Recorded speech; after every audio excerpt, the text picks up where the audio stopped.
Start over. Good afternoon. Welcome to the Research and Innovation Training Institute. Welcome to the first for the year 2022. We are kicking off a research visibility series, and our special guest trainer today is the manager for research, marketing, and communications, Michael Douglas. He will be accompanied by Marquita Shiloh, who is the communications manager for Prairie View A&M University. Thank you for joining us, Michael. Thank you, Karen, and Happy New Year, everyone. I know we're near the end of January, but this is a great time for Prairie View A&M when it comes to our research and our research visibility. Specifically, as you all know, that by this time next week, our Carnegie classification will be officially in R2. So today's session, I invited one of my friends over at Marketing Communications, Marquita Shiloh, who's communications manager, to share in. First of all, we're going to start looking at why social media from an internal perspective. And Marquita is going to share with you about the PVAMU opinion section.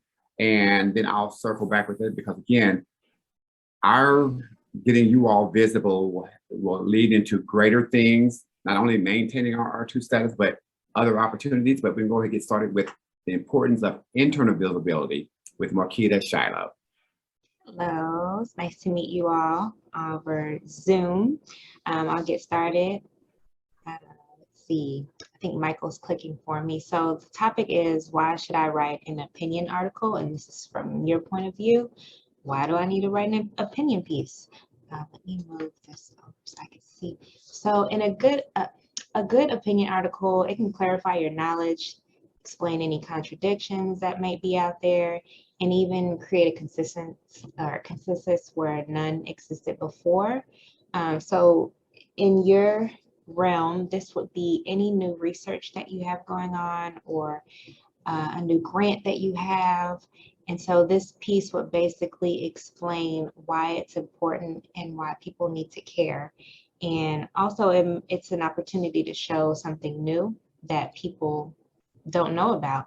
So this is where an opinion article can come in handy. You don't have to wait on anyone to write it for you. You can write it yourself. You know your research the best.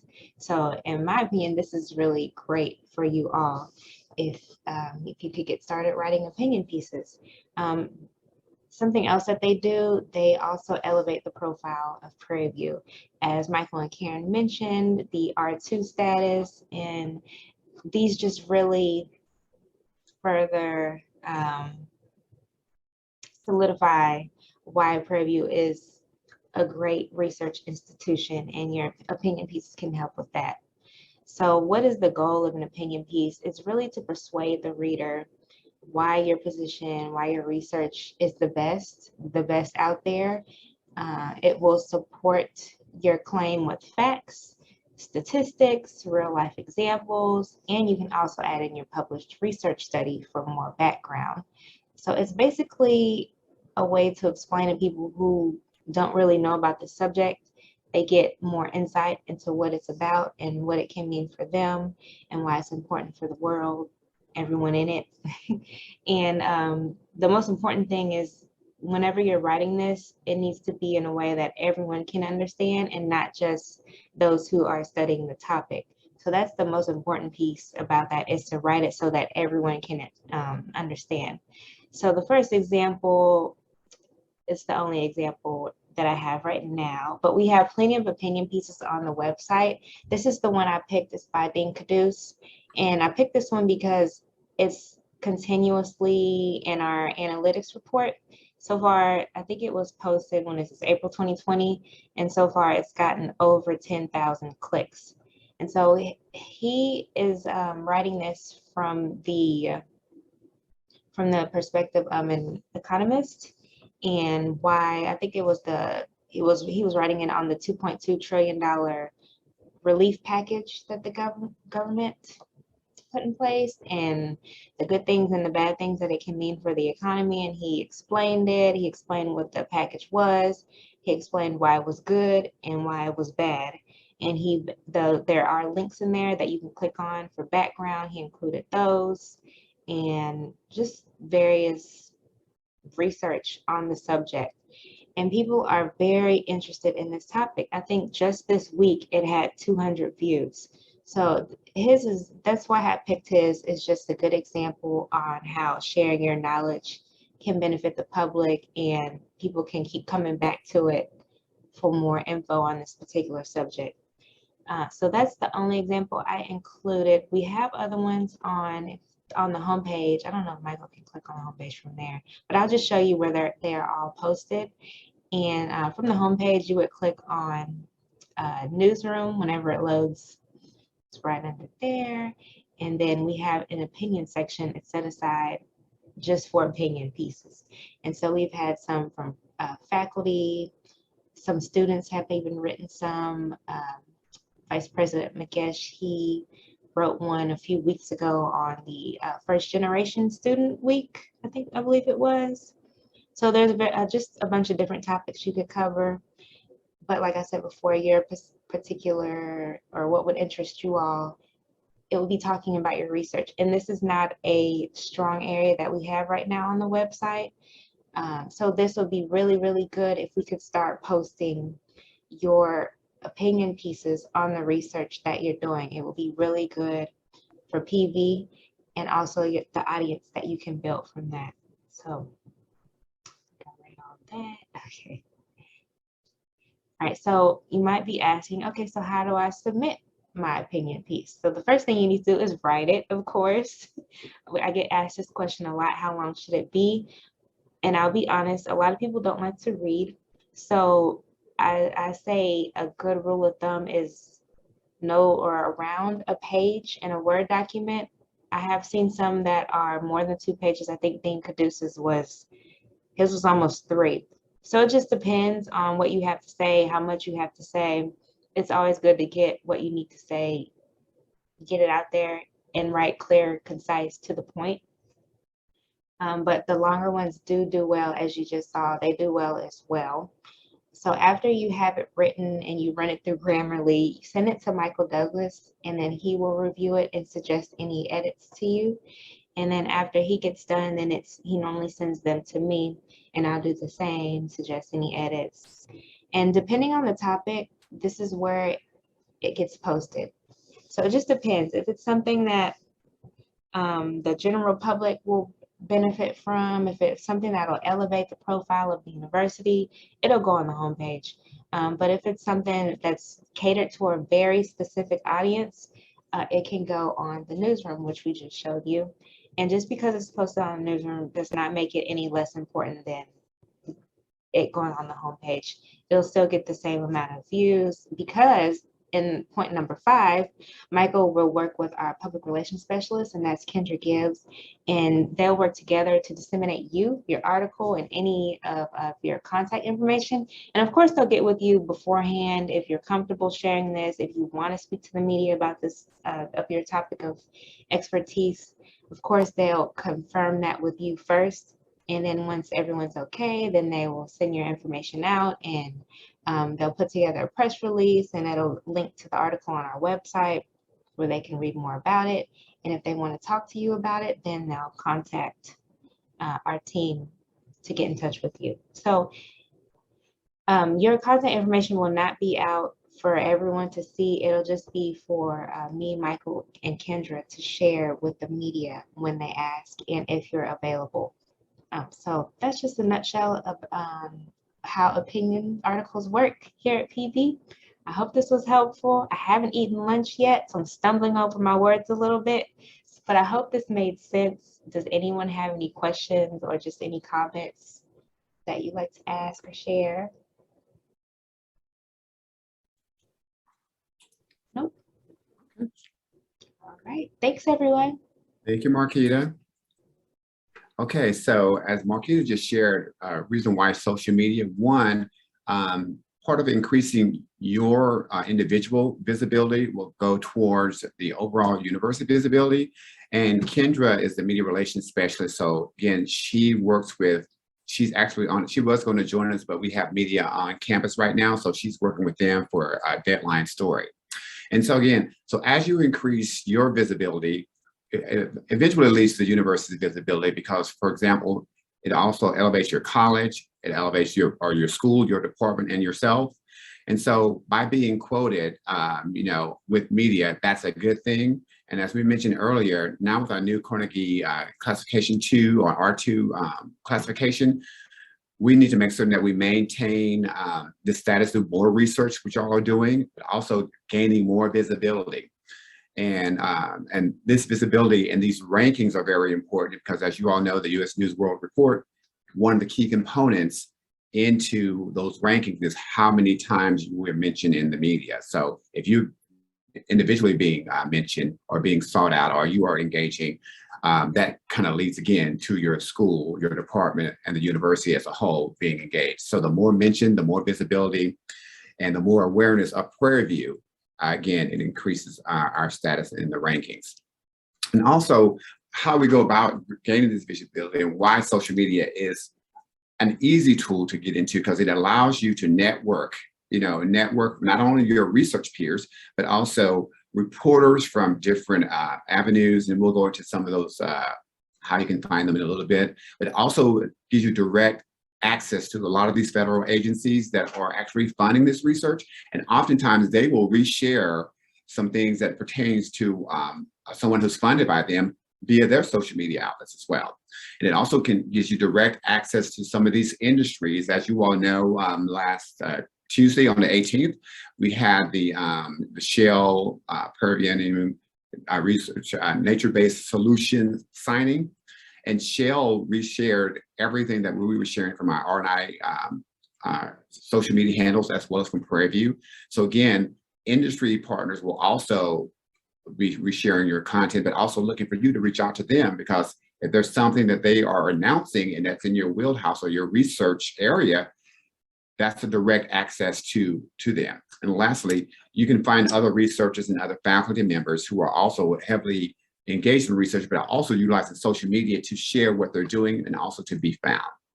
Now, as we already talked about the components of being visible on campus through the opinions and the media experts, that's what Kendra Gibbs will also do. If you are not a part of Prairie View's media experts, please make sure you reach out to Kendra to say, hey, I would love to be a part of this, so that she will have build up the roster of when media calls about something that's trending or something that's breaking or a new development, she will have you in this specialization area to make certain that you will be part of that, the media experts that they're regularly pitched out. Okay, so we talked about some examples of like professors as researchers and being on social media. I'm going to show you some examples of how some of your colleagues are presently on social media and how it's kind of how they're sharing. For example, I'm going to deal with professors first, and I'll quickly go through some of these. This is Dr. Russell, who's over in, she's over in the College of Juvenile Justice. And again, she has over 1,100 followers, but she follows research and innovation. She follows Dr. Rajan. And oftentimes she's putting up, this is something from last summer where things were highlighted here.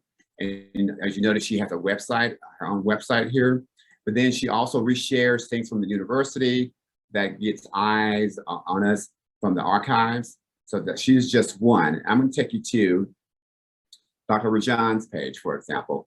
We're just now getting him on Twitter to get visibility and also get him out there. But some of the things that has been shared includes one opinion piece about the R2 that President Simmons wrote in conjunction with some opinion writers at the Dallas Morning News. Here's the article from which about Shell that was on our landing from Diverse Education. They also covered this event. And then there's also this particular item right here from Prairie View's website. And there's also another article from the Houston Business Journal. Going back to our list, let me go like this. We have Dr. Nate Mitchell. Y'all know him from Arts and Sciences. Melanie Price. She's also very active on social, and she's easily found on social. So again, some of the things that she shares, and she has over 2,300 followers. So here's an article that she researched coming from Professor Crunk at Rutgers University and Erica Edwards here. So again, sometimes your colleagues will reshare your stuff, or they will at you, and it gets you into that same mention or circle with those particular professors. And so, and Eddie Robinson not only was filling in for him on the show, so she oftentimes, would again cross-share things from the university as well. I'm going to pivot over to some of the agencies that we are always gunning for publication. Inside Higher Ed, that's one that Markham goes for, and then we're also pitching anything that's happening at Prairie View. So Inside Higher Ed, that's one of the newer publications that gains a lot of attention. But again, they oftentimes share their seminars that are coming up. So they may have a seminar that you're interested in, and perhaps you should probably be considered to be a panelist on there. You can always go directly to them, DM them directly and say, hey, I really like this. If you have one in the future, check me out. Here's my website, or here's my CV that's available on my college's website. And if you're looking for to be covered, or someone in your particular genre, you can go on Twitter and type in research reporter. And here is a list of people that have listed in their bios that they are research reporters. So you have here reporter Hal, or Miriam Elba. She works for, she also reports for ProPublica, Newmark School, and the Intercept. So again, and here's another one from Kate Sheridan.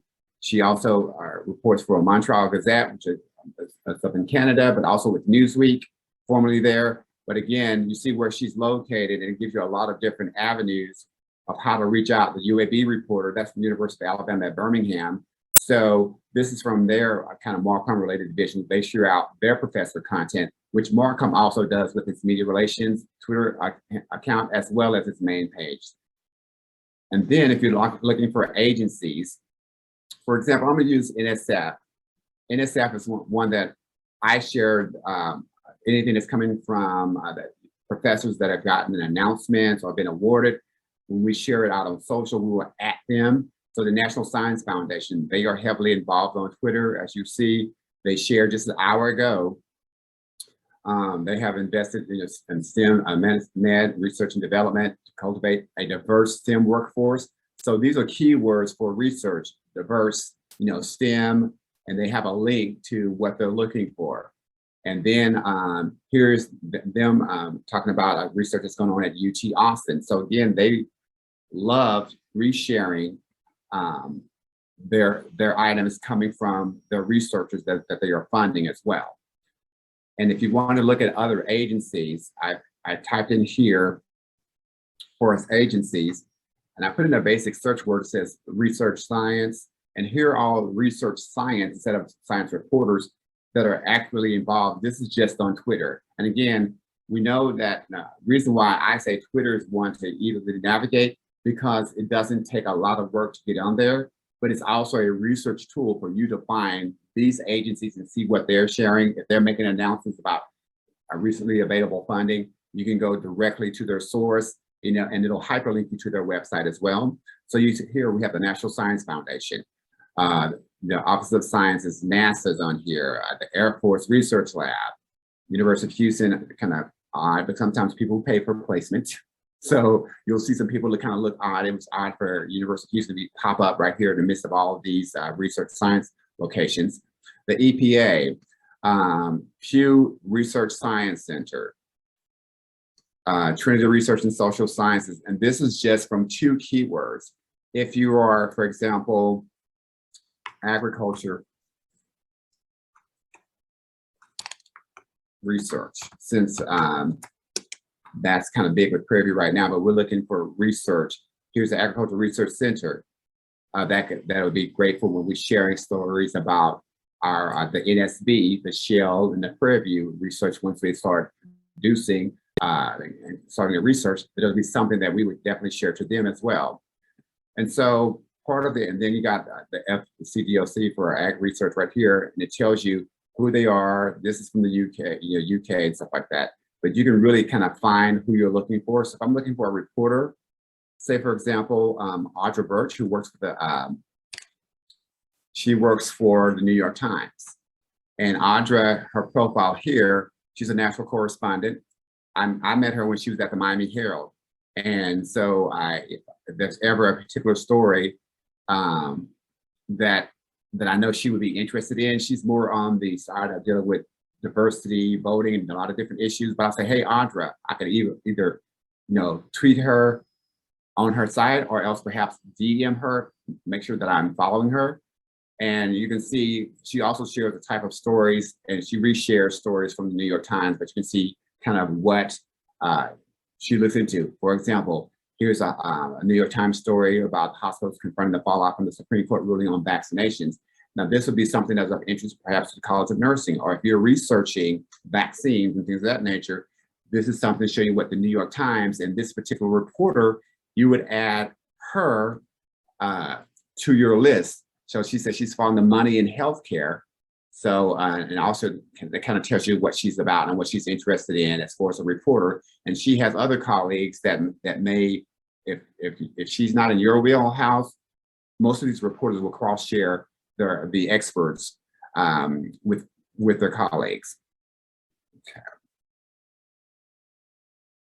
So again, we want to take any questions from you. So the goal of this is kind of get you all thinking of how easy it is for you all to ease your way into social media, because the ultimate goal of this is, one, to create awareness of who you are and what you're researching, and then for you to also be able to tap into, oh, you know what, I saw the Houston Chronicle had an article of such and such, and they probably missed the mark on something, or they might have been right on the mark with on that particular item, and you should email that reporter or reshare that reporter's article on their Twitter handle, and then give them a comment and say, hey, I really like this. You might want to think about XYZ, and put a link to whatever you're talking about, and that gets you on that reporter's radar. They says, oh, well, you're a Prairie View, you're right up the road from me, and you have an interest in this. Then he or she will then engage either in a private messaging, or else if your contact information is on your Twitter profile, they'll email you directly. And most reporters, that's why they're on social media and all these agencies that you all are interested in, because they want to be found and they want to share the good news of what's out there. So I'm going to see if we can, Karen, go ahead and take some questions. I see there are 3 there, but the Marquita is still on here with us as well. We're going to take some questions about the process or what questions you may have. One question is, what does at them mean? Okay, I'm going to go back to Twitter. So let me go pull this up. Adding means that you're basically getting their attention. So I'm going to, so say for example, this is Carnegie, I put in Carnegie research, and say I'm on our research page, and I wanted to share the story that we have on the main website, but I want to hit a specific person or a specific organization. Say, for example, if I want to add or grab that person's attention or notify them, that's what an ad is. If I want to get diverse issues, I'll say, okay, add that. That's we're in diverse issues. So, and I'll click on this. So whatever message I want to send, that's going to be a public way to add them. But if I'm following them, which I know that we are, then I can go to their profile and send them a direct message. So I'm going to go to Twitter, and I'm going to go to, let me go to the Houston Defender, because I know we follow the Defender, and the Defender follows us. Mm-hmm. The Defender Network. So I'm going to do a general search like you normally would. Defender Network. You see it already popped up, so I'm just going to go ahead and just search for it anyway. Then I'm going to say, okay, the Defender Network. I'm going to click on their profile. Okay, make sure we're following them. If I want to send them a private message or DM them, I will press here. Then it will open up, and then it will show, blah blah blah, like Quincy Moore. The information that I'll send them a message, and then they will get it. It'll send them a notification that they received a message. So if I want to send, for example, if we're resharing something for from research and innovation, and I want to make certain that Prairie View's website, moderates it as well. I'm going to say, okay, at PVAMU. So that way, then I'll select that person. So when we share whatever we're about to share, then it will also, they'll be notified and they will either reshare it or else, just do a retweet. That's what resharing means, retweet on Twitter. And then therefore, it'll go out to whoever's following us. Then it will also go out to, when once Prairie View A&M University reshares it, it'll go out to all of their followers as well. Here's another example. This story right here, Myra Moreno from ABC 13, we shared this particular, for those of you all are interested in the Latino vote, this is going to go on Facebook Live tomorrow. Now, I'm looking at the panelists that's involved here, and I have a personal connection with someone that's on here. So I see Rebecca Aguilar. She was a mentor of mine in a summer internship in my final year of college. And I know Rebecca still today. She was a reporter at Fox 4 in Dallas. So I was like, oh, wow, maybe I can connect. I said, hey, this is might be great for research. So maybe our political science professors may be interested in tuning into this. More than likely, it's going to be in English, but if not, they might have, the captions and stuff like that, because Rebecca is bilingual. But this is also a great opportunity for our, for those who are doing research about the voting rights. So that's those guys over in political science and stuff like that. So they would be interested in perhaps, say, hey, I'm going to register for this, but also email Rebecca. She's also, speaking of Rebecca, I'll show you her Twitter. Simple as that. So, and say, hey, Rebecca, I'm going to be joining this at Rebecca Aguilar. Let me go at Rebecca.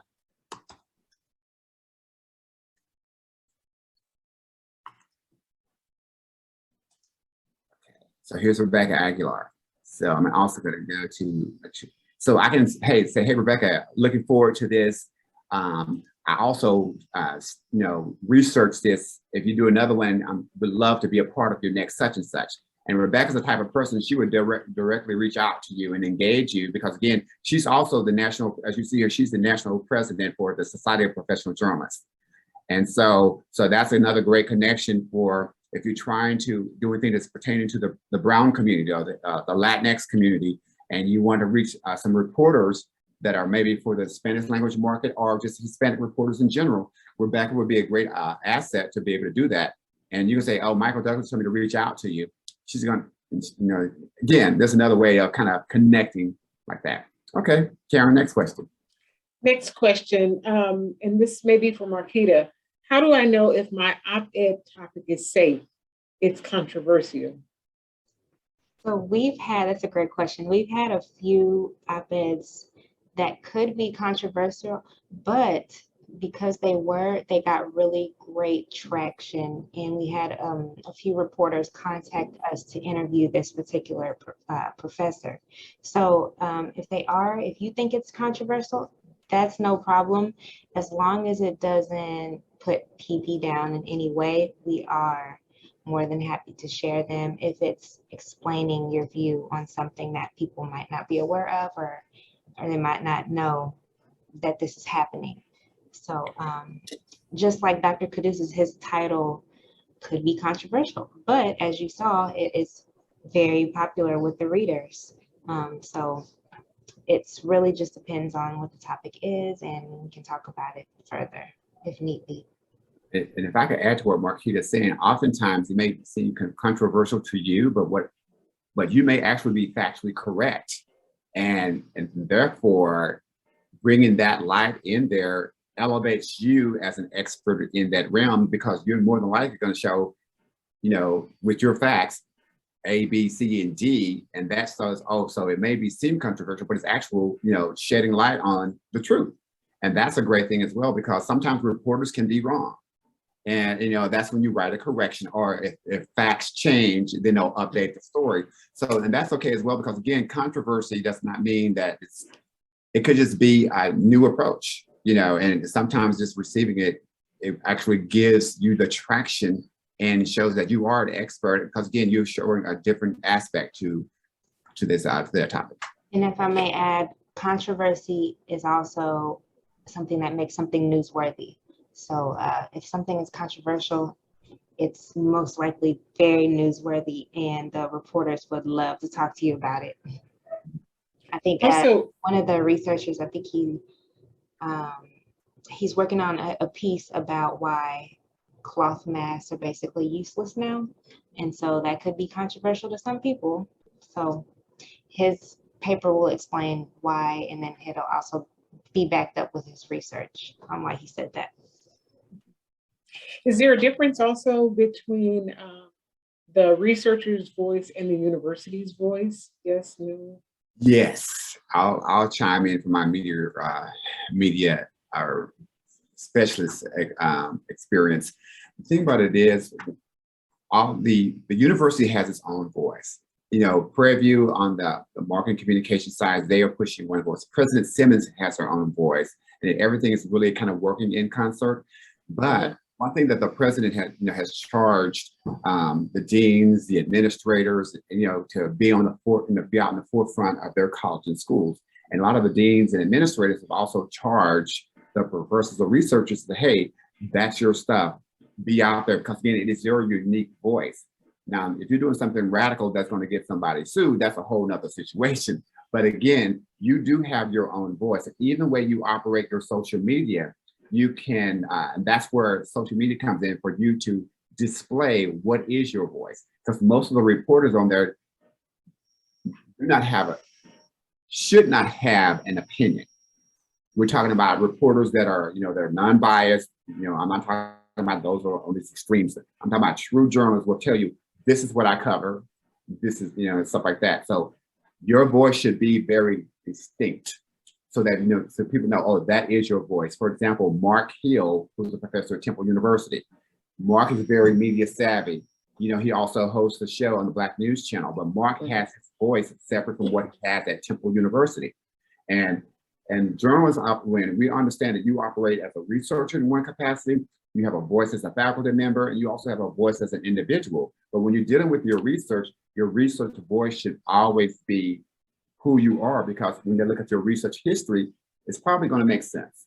And so, again, and I don't think, that anyone will tell a researcher that's not your voice, because if you're bringing in $10 million of research, your voice is pretty powerful, because the researchers probably agree, we're going to award you this, so that way we can continue to hear what you're going to find and watch what you're going to find. So, and it's really not about censorship. It's really kind of creating your identity if people do not know your voice. Thank you. And that kind of leads us into our next question. And that is it okay to reach out to NSF directly on Twitter, or should I get approval? Well, it depends on the purpose. Like I said, example, they just announced, a hyperlink to maybe a new award thing from one. Retweet that. And if you have a question, I would say read the hyperlink first. Always figure out what the information is about, because everything may be on that page. But again, if you also are posting out something about your, say, for example, if Karen had written an article about your NSF grant award, and you might say, hey, NSF, at them, just wanted to share the good news about what's happening with my research. And then they will reshare that, and that gets all their followers to see your stuff. So it's okay to connect, because you are networking. And again, what is your purpose for reaching out to them? One, to follow them to see what money is going to be announced. That's great. But you also want to get on their radar. So especially if you currently have funding from them, and you'll be sharing out as you go through your process, your project, they'll definitely be looking forward to seeing that and resharing that. So it's kind of a symbiotic relationship. Get on their radar, make sure that you're on their radar. And again, but if you just, I don't see any researcher getting on Twitter or Facebook, just like adding them with basic questions. There's like, hey, reading is fundamental, stuff like that. So yeah, but definitely follow them, and they eventually may follow you, because especially if you're one of their researchers, funded researchers, I should say. Marquita, did you have anything to add to that? I didn't, Michael. Okay. Okay, and those who are participating, if you have any additional questions, please be sure to add them to the chat. One final question, Michael, I think you mentioned a list at some point. The question is, how do I create a list? Okay, so a list of like a I oh, list of, that question is, you were talking about connecting with different people on Twitter and creating okay. a list of, All right, I'll share my screen again and I'll show you thank that you. Twitter list on here too. Okay, click on share. And add your questions to the chat while Michael is. Okay, pulling that up. so we're back on Twitter. As you notice here, Twitter also has something called lists. So here, what you can do is, we have not created one on the research side, but if we wanted to create one, again, if you haven't created one, say, for example, you can easily, they suggest, lists that are already out there. There's an Aggie list, but again, you can also just create, for example, here, create a new list. If I want to say, I want to create a list of federal funders, a list of federal agencies that sponsor academic research. And you can, as you notice here, you can keep your list private or you can keep it public. So they said when you make a list private, only you can see it. So I'm just gonna make it private because we're just doing a test, right? And then I go click next. And then as I was doing earlier, let's find. So I'm gonna put in, I'll put in science.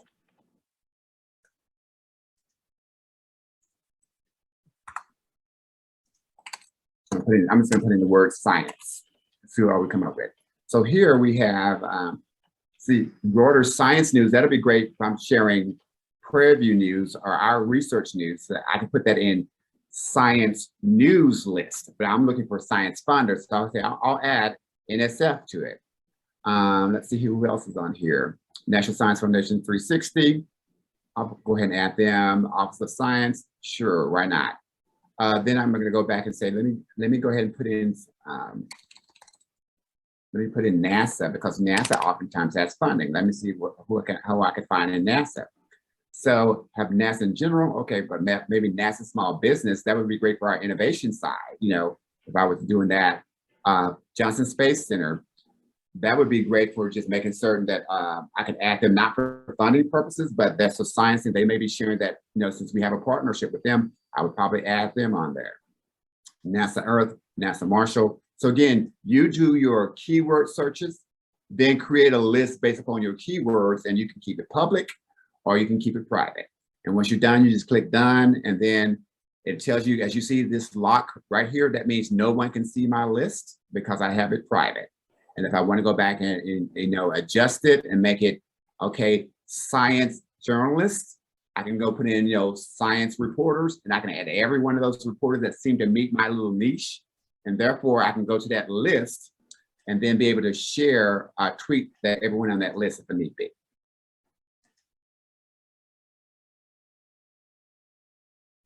Okay, at this point, there are no other questions in the chat box. If you are participating and there's a question that you have, this is the time to ask the experts. So if there are any questions, just unmute and go ahead and ask those questions. And in the meantime, I want to encourage everyone to follow us on YouTube, subscribe to us on YouTube, and I'll put a link in the chat box so that whenever we post videos, and this video will be posted as well, it's being recorded and it will be posted on our YouTube channel, which is PVAMU Research and Innovation. We encourage you to subscribe so that whenever videos are posted, you are made aware and you can access them. There are people who were unable to attend today. You may want to share that video with them. Also, there is a survey that we'd like for you to complete. And I'll put a link to that survey as well. Just complete that survey. And that survey helps us to continuously improve. When we offer the Research and Innovation Training Institute sessions, we want to make sure that we are offering things that are of value to you. So we appreciate any input that you have with that.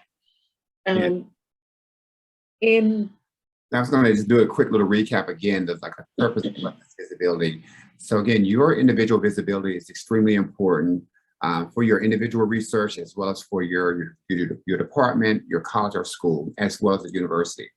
By you being able to be found and you going out and finding and networking with these agencies, these reporters, these publications that are reaching a larger audience, or the mass media, it really, again, allows Prairie View to be found, you know, on a larger level, which goes back to our rankings, as we talked about earlier. The more visibility that we have, the more we will be able to found in these top searches. Mm-hmm. And now that we are, again, going with the R2 classification, now that we're there, you still have to maintain being in the R2 by having robust research. So we can't just, oh, wow, we're R2 to sit on our laurels. No, by you engaging, like the professors that we showed you, like with, you know, Dr. Russell, Dr. Melanie Price, you know, Dr. Rajan's out there, Dr. Mitchell, Dr. Quincy Moore, well, the honors program, he's very active on social as well. The more that you all are engaging and resharing not only our research material, but the general material, like you saw, Dr. Rajan even reshared about the march that's premiering tonight on CW. That gets a different type of audience to see, oh, why is this professor or researcher resharing something that's forced to ban? That's interesting, because a lot of the students will come over to your site and see what your voice is. So this is also a great time for you to establish your voice, not just within your peer circle, because your peers that are getting, you know, quoted by Politico and Wall Street Journal are easily found. So when you create your profiles, if you already have one, go back and update your profile with your research topics in there, so people know what you are known for, what are you researching, because the more nuts and bolts you put in there, and the more easy, if you're engaging or being engaged and following people, because if you follow a reporter from the New York Times Science Division, or from NPR, National Public Radio, science reporter, they're gonna probably go over and say, well, who is this person that just followed me? Because as a reporter, I'm a journalist by nature. We're nosy by nature. And so then they're gonna go and make sure you put, if you have your CV or your profile on your departmental website, or if you have from the libraries, the PV Commons link, even though that's not, you know, that's great for researchers, but as long as you have something where people can find out more about you, put that in your profile so they can kind of understand what your voice is, what your perspective is. And you'll find out that, especially like the Houston Chronicle, a lot of these reporters will reach out to you for collaboration on an opinion piece. For example, last year, one of the professors in community development, we had someone to reach out from the opinion section to do something with housing. So they co-wrote an opinion piece together. So again, a reporter will lean on you and they might look at your opinion piece history that you provided with Marquita, say, I really like your voice on here. I would like to collaborate on a piece for our site. And that's something that they will share. Then of course, research will share and the university will share. So it really is about you. You don't have to live on social, but be found so that your research can be discovered, and you go after those agencies that you know you want some funds for, follow them, and then also make sure that if they look at your stuff, that you share something. We didn't get to sharing, but make sure you start sharing or resharing things that are of your interest, so that as a person comes to your profile, they can look at what you retweeted or what you shared as an original post. They'll get an idea of what your voice is as well. And so you can do this 5 minutes a day, you know, while you're eating your lunch, you know, if you have in your office before office hours start, get up on Twitter, find a reporter once a week that you want to follow and introduce yourself to them. They have their email address, shoot them an email, like, here's my CV, here's my research interest. If you covered a story about this, I'll be glad to work with you. And if they contact you, please let Marcom know, because they also want to make certain that if you're contacted by the media, that they're not surprised that something pops up. That's the only requirement. But again, it only takes about 5 minutes a day of your time to really get on social, because again, we all are busy, but by getting your profile up there and getting your visibility up, it's just little incremental pieces, you know, that you can do on a daily basis, on a weekly basis, to show that you're easily found. Thank you. Marquita, I'm going to ask you for a wrap up also, but I just want to put this question out there. How do you, as a researcher, as a person who is not very active in the social media space, how do you overcome that fear of being exposed and being public, and that understanding where that line is between my personal social media and my professional social media? So I think the trick is to have two different accounts, one for your personal life and one for your research and whatever you're doing professionally. That's really the trick, I think, in case anyone's worried about privacy. So what was the first question? Just overcoming that fear of being in that public space and being exposed. So I like to think of these opinion pieces just as that. It's your opinion on a particular topic. You know, it's just starting out with writing your opinion based on your research. And that's just a good foundation because you know the topic. So there's nothing really you're not being asked anything unexpected because you're driving the conversation. So that's one way to look at it. And if you know about your subject, you wouldn't be nervous about it. If I could chime in. Sure. Our president is very visible. And the thing about it is, we want to be found, you know, and again, there's really no fear in just getting started, because ultimately, the more you're easily found, and you know, when you have your first media interview, that kind of is the icebreaker. And oftentimes the reporter are not scary people. You know, they have a deadline. They really are depending on you to guide them with their story.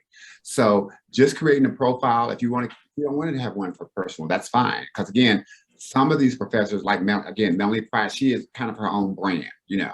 So she has a voice, but if that's not your goal, that's okay. But you do want to be found, you know, because again, NSF is out there, and I'm sure, you know, that's a federal agency, but they give money, and if you have an NSF grant, you want to share, hey, this is what I'm doing, and it creates those digital cookies that's necessary when they go start looking for Prairie View.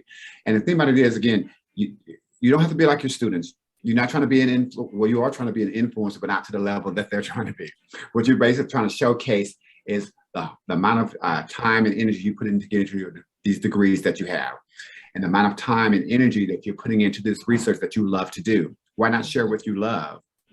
Simply, and by sharing your voice, you know, because again, you'll be amazed, especially a lot of young kids love to figure out, like the science guy, you know, the guy that's big on PBS. I mean, he just started sharing a little bit. He happened to be with PBS.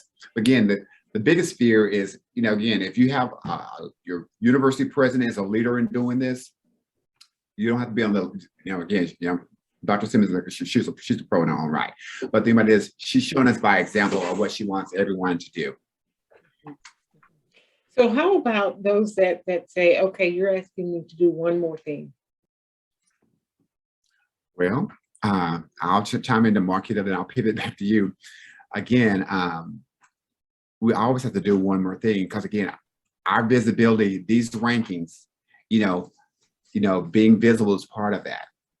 Again, if you want to get some additional research, if another shell wants to look for someone that's doing some cybersecurity innovation, and you don't want to be like little Miss Muffet sitting on a tuffet, you want to say, look, here's my stuff. You know, I'm trying to be professional, but also realistic, because again, the worst kept secret is not going to benefit Prairie View. Is not going to be, you know, when you come down to the evaluations, they're going to say, well, what did you do for, you know, for your research awareness?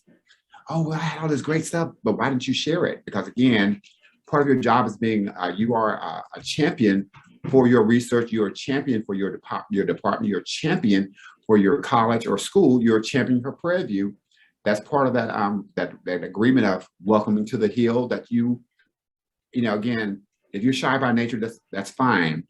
But it's about you shedding light on the exceptional work that you're doing, so that we can go maintain that R2 and go to the next level. Marquita, what you say? I would say just based on, let's see, I've been in this position since 2019, Mhm. and I will say 100% of the people who say that they're shy or they're not really comfortable, 100% of them, when they get on camera and they start talking to that reporter about what they know, you would never know that they said they were shy to us right before that. So when you're talking about what you know, it should be easy. Mm. And that's why we're all here to support them as well, Karen. You know, from us being on the research and innovation communication side to Mhm. Arcom, we're here to work with you to coach you through it, you know, walk you through the process, because again, you know, it's not a burden really, you know, because again, we have steps in place to help you. And once you get that first, hey, I read your research on such and such, I would like to do such and such on you. And it's like, oh my God, I've been found. And that's a great thing. So it really is just about making that step, because ultimately, why are you researching? You're not researching to be in a small little bubble.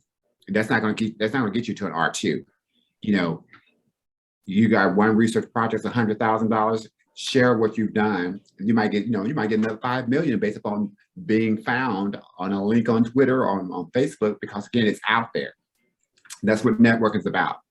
And you may find another colleague at an institution that's international. They may want to do a joint research, and there you go. You're a global and international researcher. Right. Thank you. Marquita, do you have any final thoughts? We're about to wrap up. I don't. I can't wait to see what you all send. I'm excited. Thank you all. Michael, any last thoughts? Yeah, and on those opinion pieces, they could be as short as 250 words. Again, when you get on Twitter, you know, see what's trending, you know, and check the trends, and specifically in your area, put in, you know, if it's, you know, because again, that helps drive, that lets you know what's happening right now. And your opinion pieces could be just that short. Again, you know, here's the issue, here's some data to support it, and this is where I stand, and this is why people need to do X, Y, Z. Send it to us, and we'll get you out there gingerly as possible. But again, because ultimately, again, the more that you become, awareness is brought to you, it's brought to Prairie View. Absolutely. What a great kickoff for our Research Visibility series. Thank you so much for joining us, Michael Douglas and Marquita Shiloh. And we'll see you next Monday for another episode in our Research Visibility series. Have a great day.